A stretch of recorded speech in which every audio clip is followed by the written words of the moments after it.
ఆంధ్ర ఒడిశా సరిహద్దుల్లో మరో ఎన్కౌంటర్ కలకలం రేపింది. ఎదురు కాల్పుల్లో 3 మావోయిస్టులు హతమయ్యారు.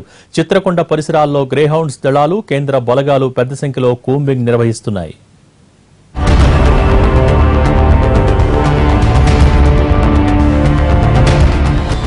ఏవోబీలో ఈ తెల్లవారుజామున మళ్లీ తుపాకులు గర్జించాయి. పోలీసులు మావోయిస్టులకు మధ్య మరోసారి ఎదురుకాల్పులు జరిగాయి. నిన్న కాల్పులు జరిగిన మల్కాన్గిరి జిల్లాలోని రామ్గఢ్, పనస్పూట్ మధ్య అటవీ ప్రాంతంలోనే కాల్పులు చోటు చేసుకున్నాయి.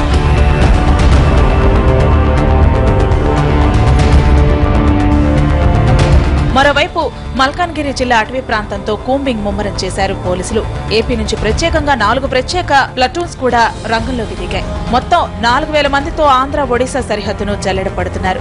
ఎస్పీ, అడిషనల్ ఎస్పీ కేడర్ స్థాయి అధికారులు ఈ ప్లటూన్స్ కు న్యాయకత్వం వహిస్తున్నారు.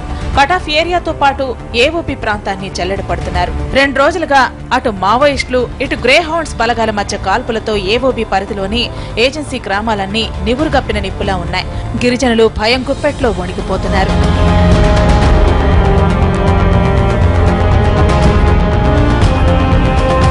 చేస్తున్న మళ్ళా ఎదురు కాల్పులు జరిగినాయి. ఎదురు కాల్పుల్లో ఇంకొక 4 నక్సలైట్స్ మరణించారు. వారు కొత్తగా జరిగినటువంటి సంఘటన. ఇప్పటివరకు అయితే 24+4 28 నక్సలైట్స్ చనిపోయారు. అదేవిధంగా అక్కడ ఉన్నటువంటి విషయాలన్నింటి కూడా ఒరిస్సా ప్రాంతం కాబట్టి డీజీ గారికి, అక్కడ ఎస్పీ గారికి తెలియపరిచాం. ఎన్కౌంటర్ కు బదులు తీర్చుకుంటామన్న నక్సల్స్ వార్నింగ్. ఏఓపీలో తాజా పరిణామాలతో ఏజెన్సీ ప్రాంతంలోని అధికార పార్టీకి చెందిన పలువురు ప్రజాప్రతినిధులు భయాందోళనకు గురవుతున్నారు. వీరిలో కొందరు రాజీనామాలు కూడా చేసినట్టు తెలుస్తోంది. అటు శ్రీకాకుళం జిల్లాలో భద్రతను కట్టుదిట్టం చేశారు.